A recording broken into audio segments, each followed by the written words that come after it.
I want to talk a little bit about blending modes in Photoshop. Blending modes can be applied to a brush, and it controls how the color is applied to the underlying colors. It can also be applied to a layer, and it's primarily layers I'm going to be talking about here, but the principles apply to each. When we're looking at layered images, there are different ways they can be combined together. The one that everyone is familiar with is just changing the opacity of the overlying layer. Here we see, by default it's at 100%, so we just see the stone in this case. If I click on that and go down, make it about 50%, this is fairly intuitive, I think. If the top layer has a 50% opacity, what we see is half the underlying image and half the overlying image. And that's a mathematical operation, taking the pixel values from each and averaging them together. Now there are other ways images can be combined rather than averaged. If you look here, this is where the blending modes are for the currently selected layer, and you see that there are a variety of them.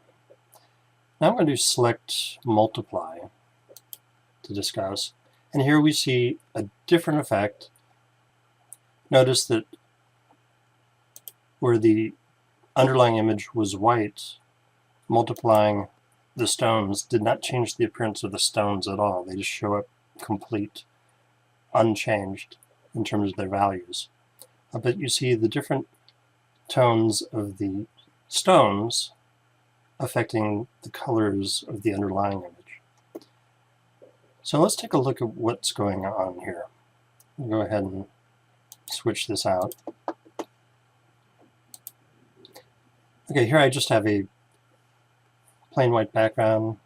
I'm going to create a layer here, and I'm going to do a rectangular selection. Click, Shift, drag out a square here. And I am going to put a black to white gradient here. So I have my black and white foreground background colors. Select the gradient tool. I see I have my foreground background gradient selected. So I'm going to click, Shift, release, and I have a white to black gradient. Let's do that one more time because I want it going the other way, just for consistency. Okay, so we have a black to white gradient. I'm going to create another layer and create a vertical gradient. Okay, so here we have a black to white gradient on top of a black to white gradient, oriented different ways. We're going to be looking at the way these two gradients overlay each other. Now we're familiar with looking at color channels. This is an 8-bit color mode. So there's 1 byte of information for each channel, red, green, and blue, which means you can have 256 values of red going from 0 to 255, and 256 values for the green channel, 256 values for the blue channel. So we often are looking at this as values from 0 to 255. But it's useful, I mean, those numbers really don't intuitively make much sense. So let's look at these values as going from 0 for black and 1 for white. For the other gradient, the vertical one, again it's 0 for black here and 1 for white.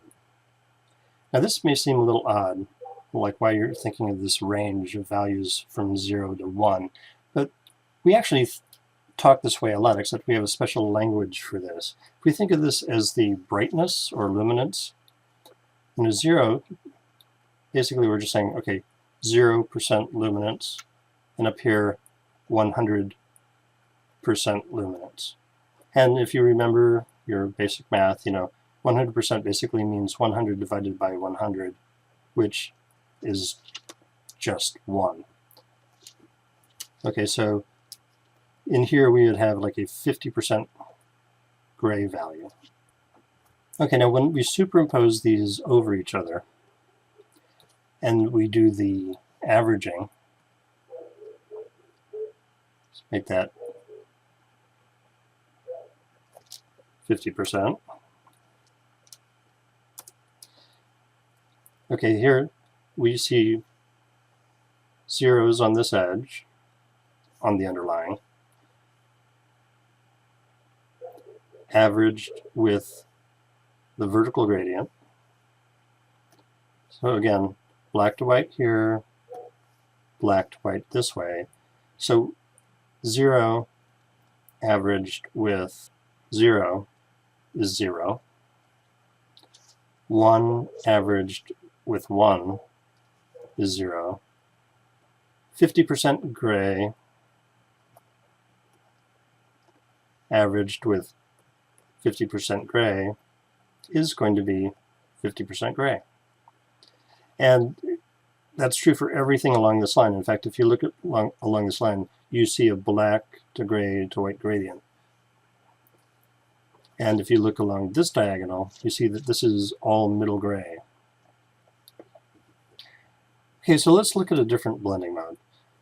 So a lot of these have arithmetic names like multiply, and there are others further down in the list that you can't see, like subtraction and difference. First, I'm going to bring our opacity back up to 100%. And now I'm going to go to the multiply blending mode. And you see black along this edge, black all along this edge. So what's going on here? 0 times 0 is 0. 1 times 1 is 1. So you get white here, black here. And actually, if you remember your math, if you multiply anything times 0, you get 0. So black multiplied with anything is black, and this black multiplied with anything is black. So you have this darkening. 1 times 1 is 1. What's going on in the middle here? 1/2 times 1/2 is a quarter. So here you see this is 25%. Now, if I was going to create a similar graph to this, black is black, white is white, but here you'd be getting 25%. So instead of a line like this, you'd be getting a line like this. Multiplying always results in a darker value. Black on black is black, white on white is white, but everything else results in something that is darker than either of the two operators going into that equation. We've seen that we use multiply as the default blending mode when we're doing a shadow. And that makes sense, because if you're putting a shadow on something, you want the result to always be darker. Shadows never make anything brighter. So multiply does that well.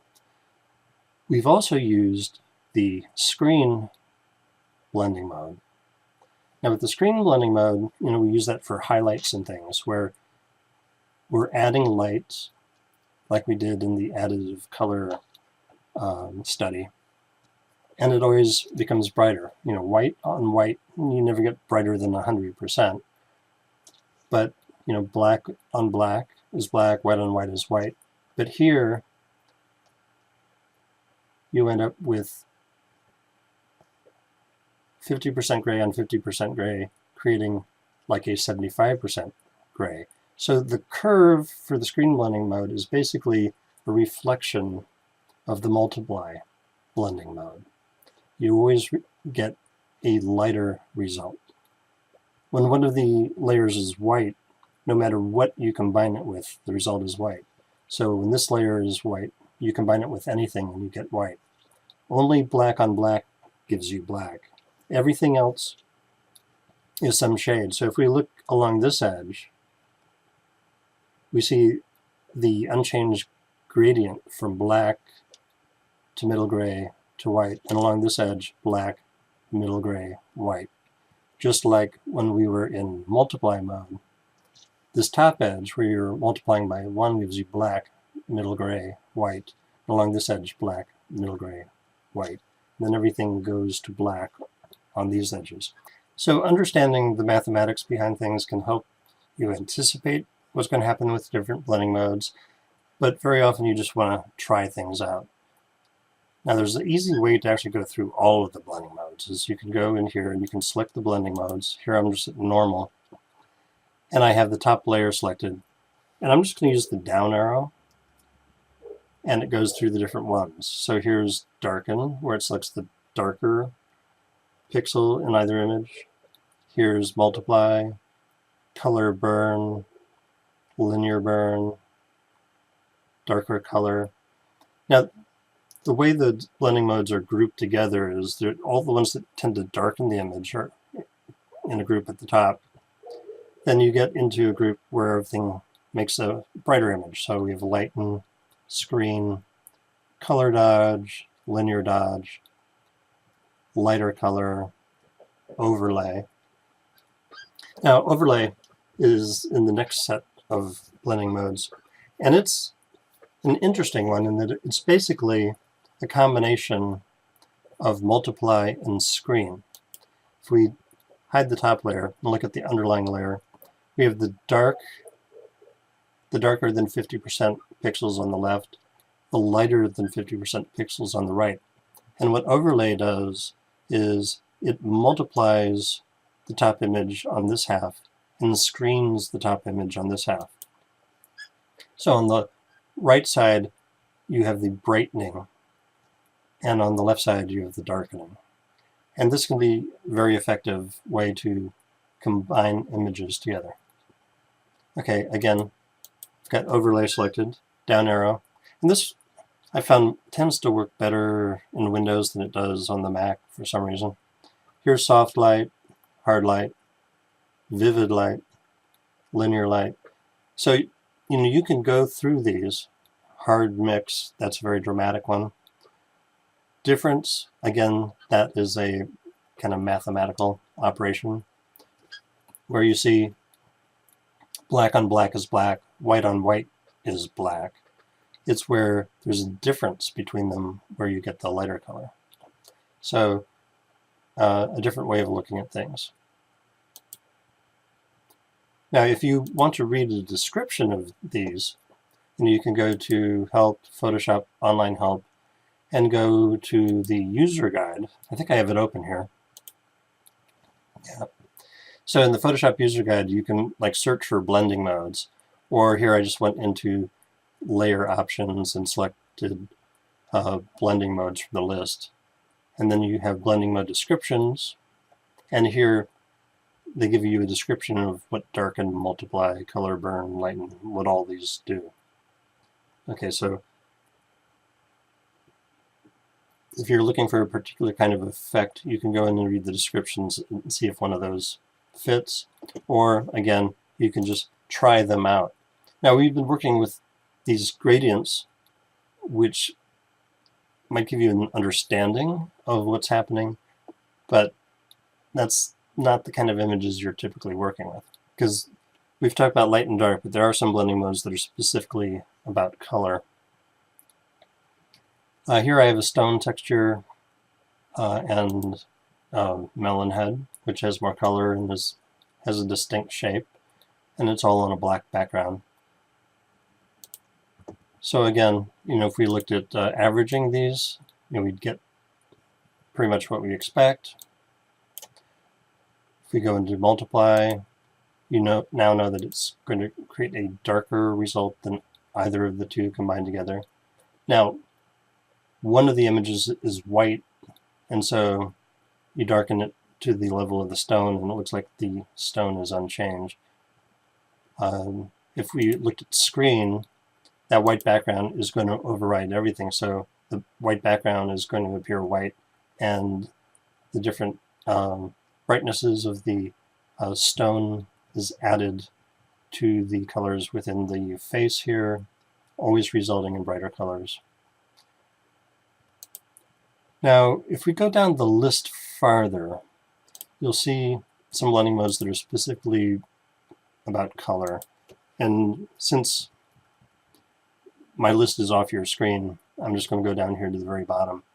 We have the brightening ones, till you get down to hue. Okay, so hue is looking at the colors in the top image, and here it's separating out hue, saturation, and value. So here it's just the hue of the stone being applied to the underlying image, the face, but the saturation is coming from the underlying image, and the luminance or value is coming from the underlying image. If we go down saturation, here the saturation of the stone, which is pretty low, is being applied to the hue and value underneath. So the value of the face is unchanged, so basically the shading is unchanged. The hue of the underlying image is unchanged, so where it's green, it's still green, where it's blue, it's still blue, but it's been desaturated to the level of the saturation of the stones. And this is color. So here the hue and the saturation from the stones is being applied to the underlying layer. So basically it's only the luminance of the face that is being preserved, and basically we have the hue and saturations from the stones here. Now let's reverse this. Let me make sure we're at normal on this one. And going through these, so here, very similar to what we saw before when we were using colorize, in that now it's the luminosity from the above layer, the head, which is used on top of the stone, so the hue and saturation from the stone is what we're seeing. If we go up to color, here the luminosity of the stone is unchanged, and the color, basically the hue and saturation from the overlying image is used. And here with saturation, we have this saturation being used from the above image, and of course it's much more saturated, but the hues and luminance are coming from the underlying image. Here, just the hue from the melon head is being used, and the saturation and luminance from the underlying image are unchanged. So again, you can see a wide variety of effects that you get just going through these. Now here we have inner light, which is giving a pretty dramatic result. One thing I want to point out is if you have a situation like this, you can always go in to the opacity here and reduce the contribution of that. But notice that that's affecting the background as well. So what if you wanted to change the way it looks within the face and not the background? Well, then most often you're looking at creating a layer mask. Now it'd be really easy to create a layer mask for this one because of the white background here. So if I took my quick selection tool and on the melon head selected the background and inverted that, so I have a selection of the face, I could go into channels and save that, and then I could go back and add that as layer mask here. And now we're just seeing the linear lights, and it's just the face, none of the white background visible over the stone here. And again, I can adjust the opacity of that. So here it's fully bright, and here we're backing it off. Now, using a combination of layer masks and these different blending modes, you can accomplish almost any effect you want. If we reverse these again, we'll load that same layer mask channel and apply it to this one. We see a different effect, and we can go through and try the different blending modes.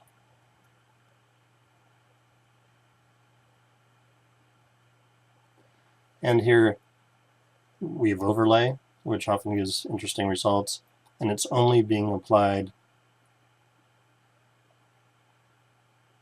to the area within the layer mask. Now one thing, just a more advanced thing, as you work with layer masks with these, is that sometimes you have a mask like this, but then you want to do something else. Like, what if I wanted this to fade out from the center to the edge? One way to do that is to add another layer mask. And you can do that if you group that. So now this layer with the mask is inside a group, and I can apply a layer mask to the group. And here it's just plain white. If I select the gradient and maybe do a radial gradient, where I click and drag out. Actually, I want to go the other direction with that. Click in the center and drag out. Here you see I've masked out the center of it, so we don't see any of the stones being overlaid in the center here, but as we go out towards the edge of the image, we see more and more of the stones being applied. And of course, you could take a brush and paint this if I wanted to show. I didn't want that effect on the eyes, for instance. I could just go and remove the stone where the eyes are. Okay, so layer masks, blending modes, you can create any combination of effects that you can imagine.